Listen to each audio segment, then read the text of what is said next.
Hello, welcome to Vijay cooking channel. இன்றைக்கி நம்ம பார்க்க போகிறது பார்த்தீங்கன்னா சுவையான சிக்கன் கிரேவி பார்க்க போகிறோம். வாங்க இன்க்ரீடியன்ஸ் பார்த்துலாமாம்மா? பார்த்துலாம்ப்பா. ஃபஸ்ட்டு இஞ்சி பூண்டு விழுத அரைச்சி ரெடியாக வச்சுக்கணும். அப்புறம் வெங்காயமும் தக்காளி, சின்ன வெங்காயம் போடலாம், இந்த பெரிய வெங்காயமும் போடலாம். போட்டு ரெண்டையும் அரைச்சி விழுதாக வச்சுக்கிறோம். ரொம்பவும் நைஸாக அரைக்காமல் கொஞ்சம் குறன்னு அரைச்சி வச்சுங்க வெங்காயம் தக்காளியை. அப்புறம் அதில் போடுறதுக்கு கத்திரிக்காய், ஒரு உருளைக்கிழங்கு போட்டால் போதும். கத்திரிக்காய் போட்டால் நல்லா சுவையாக இருக்கும். அதனால் கத்திரிக்காயும் ஒரு உருளைக்கிழங்கும் போட்டுங்க. அப்புறம் அது தாளிப்புக்கு 2 பட்டை, ஒரு கிராம்பு, 2 கிராம்பு, அப்புறம் அன்னாசிப்பூ, ஏலக்காய், அப்புறம் இலை, சோம்பு, ஜீரகம் இதெல்லாம் போட்டு தாளிக்கணும்.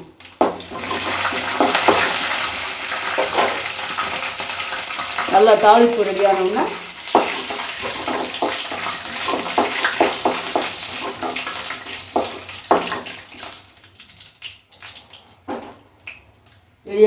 இந்த கத்திரிக்காயை கொஞ்சம் எண்ணெயில் போட்டு வதக்கணும்.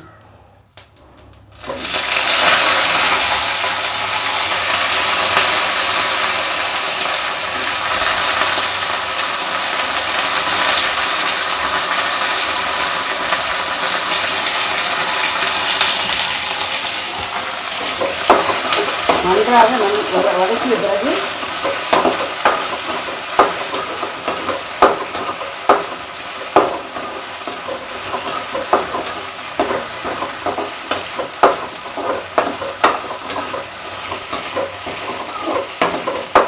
நல்லா வதங்கணும். இஞ்சி பூண்டு எடுத்து கொட்டணும். இஞ்சி பூண்டு, மிளகு, ஜீரகம், சோம்பு இது எல்லாத்தையும் பேஸ்ட்டாக அரைச்சி வச்சுக்கிட்டு இதில் எடுத்து கொட்டணும். கொட்டி நல்லா வாசனை போகும் வரை நல்லா வதக்கணும்.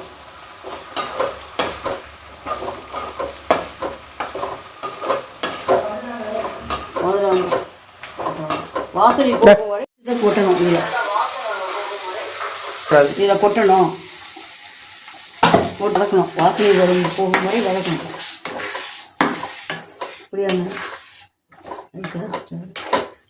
போகும் வரை நன்றாக வதக்கிடணும். வதக்கிட்டு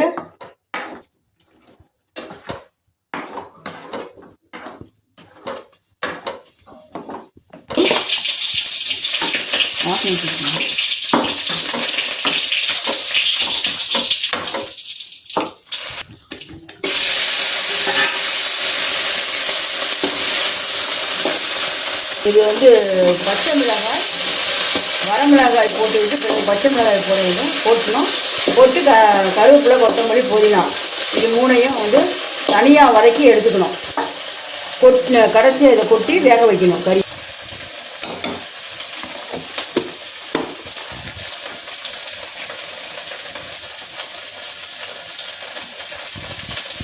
ஒரு ஸ்பூன் போட்டுக்கணும். குழம்பு மிளகாய் தூள், சிக்கன் மசாலா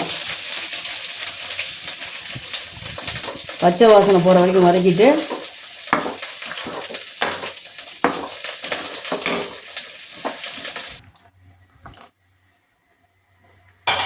தயிர். இப்பொழுது சிக்கனை போட்டு வதக்கவும். சிக்கனை மஞ்சத்தூள் போட்டு நன்றாக கழுவி வைத்துக்கொள்ள வேண்டும். மஞ்சத்தூள் போடாமல் இந்த கவிச்சி வாடை அடிக்கும். அதனால் நீங்கள் மஞ்சத்தூளை போட்டு நல்லா கழுவி வச்சுங்க.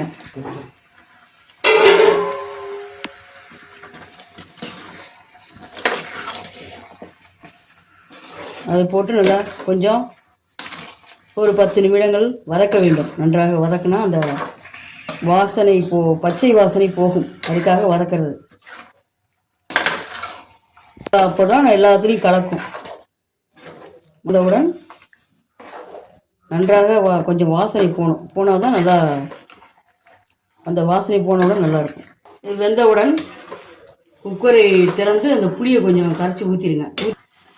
கடைசியாக இறக்க போகும்போது ஒரு மூடி எலுமிச்சம்பழத்தை ஊற்றிடுங்க.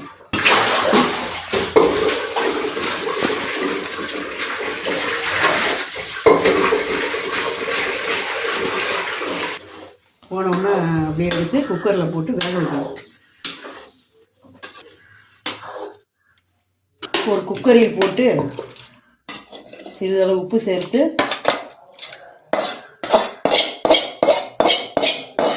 மூன்று அல்லது 4 விசில் விட்டால் போதும்.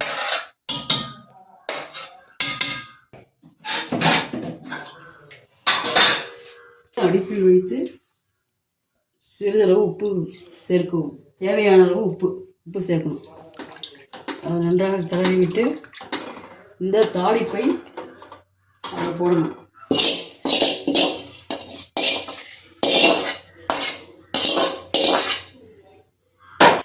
கருவேப்பிலை, கொத்தமல்லி, புதினா.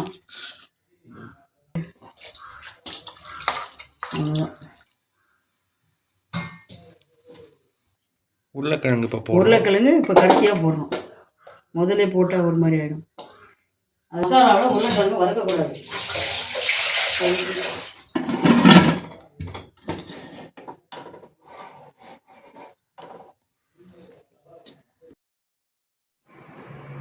போதுமா?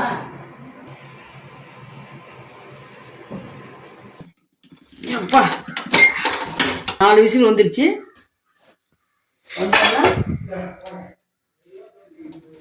குக்கரை திறந்து புளி வந்து ஒரு சின்ன எலும்பிச்சம்பழ அளவு புளியை ஊற வச்சு அதை கரைச்சி இதில் கொஞ்சம் ஊற்றினா நல்லா டேஸ்ட்டாக இருக்கும். கொஞ்சம் கொதி வந்தோடனே கொஞ்சம் தேங்காய், கொஞ்சம் முந்திரி பருப்பு போட்டு அரைச்சி கொஞ்சம்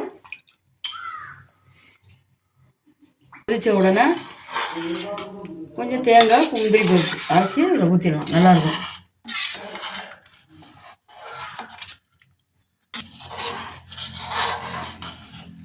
புளி கரைச்சி இப்போ தேங்காயும் முந்திரி பருப்பும் அரைச்சி வச்சுருக்கோம்.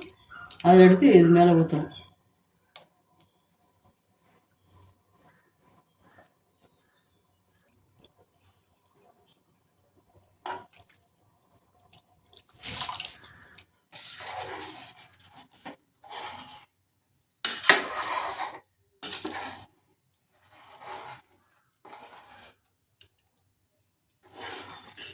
புதினா இரண்டையும்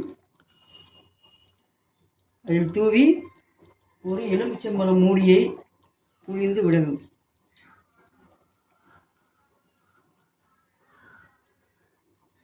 இட்லி, தோசை எல்லாவற்றோடும் சாப்பிடலாம். சொல்லு.